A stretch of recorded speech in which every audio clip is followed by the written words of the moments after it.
MKM Pakistan के सरबराह खालिद मकबूल सिद्दीकी ने दावा किया है कि मसनूई अक्सरियत 15 साल से सिंध में हुकूमत कर रही है। लियारी गैंगवार से पूरे सूबे को यरगमाल बनाया गया।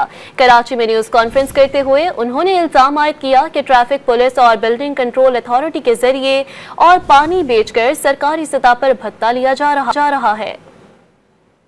आप कह रहे हैं अब पर्चियां आनी बंद हो गई हैं, तो हाँ, हो सकता है आपने जो लियारी गैंग वॉर के जरिए इस पूरे शहर को यरगमाल बनाया हुआ था उसकी शिद्दत में कोई कमी आई हो, लेकिन उनसे भी आपके ताल्लुकात पूरी दुनिया को पता है। फिर शायद अब ये भत्ता सरकारी सतह पे वसूल किया जा रहा है, ऑफिसों में वसूल किया जा रहा है, आपकी ऑफिशियली वसूल किया जा रही है, आपकी एडमिनिस्ट्रेशन कर रही है, कोने कोने पे गली कूचों पे खड़े वाले पुलिस वाले कर रहे हैं। ट्रैफिक पुलिस इतनी आपकी एफिशिएंट हो गई कि गली के हर कोने पे नजर आती है।